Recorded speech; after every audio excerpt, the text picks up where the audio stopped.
Theresa is attracted to Anthony. She asks Anthony out on a date. Anthony isn't interested. Maybe he isn't attracted to her, or he's married. For whatever reason, he declines. Was Theresa rejected? Yes.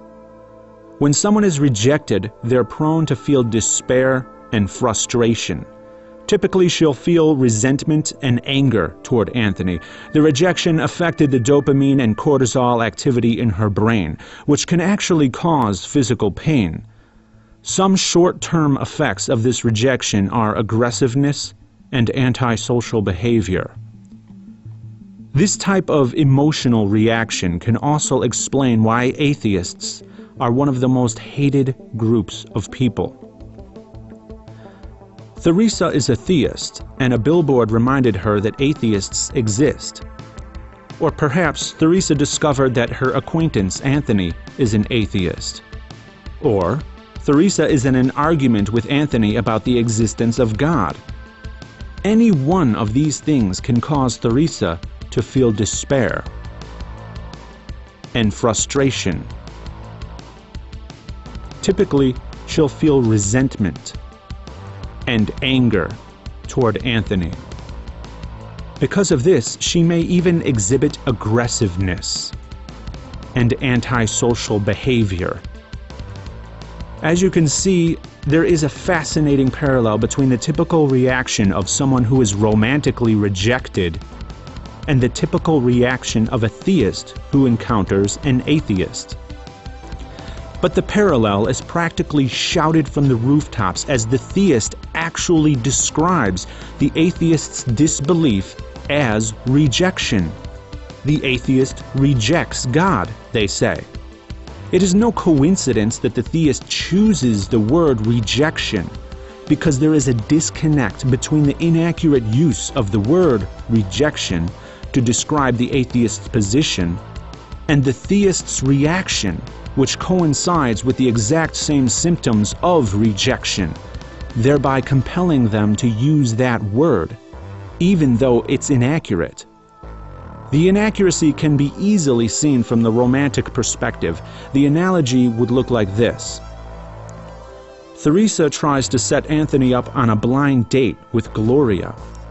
Anthony doesn't think that Theresa even knows Gloria, or that she's acting as an agent on Gloria's behalf. Did Anthony actually reject Gloria? No. What if Anthony doesn't even believe that Gloria exists? Perhaps Theresa described her as being too attractive, described her personality as too perfect to be believable. So if Anthony doesn't believe Gloria actually exists, did he reject her, even if she does exist? No. All Gloria would need to do is show up and ask Anthony in person for him to accept. Or perhaps Theresa described Gloria inaccurately. Is Anthony rejecting the real Gloria, or the inaccurate portrayal of Gloria, which doesn't actually exist, even though she does? In all accounts, Anthony is not actually rejecting Gloria. And in all accounts, Theresa would have no reason to feel rejected at all. So why then does the theist typically show the classic signs of rejection and even misuse the word rejection when encountering an atheist? Because Gloria is Theresa. The believer is God. Your relationship with God is actually a profound, dynamic relationship with the self, with your ego. It is why God knows you so well. It is why His opinions are so often your opinions, and why a different believer of the same God as yours can claim that he agrees with God's opinions, but not yours. It is why God can seem so very real to you, because He is real. He is you. And believer, before you deny this, ask yourself, are you truly in a position to be able to deny it?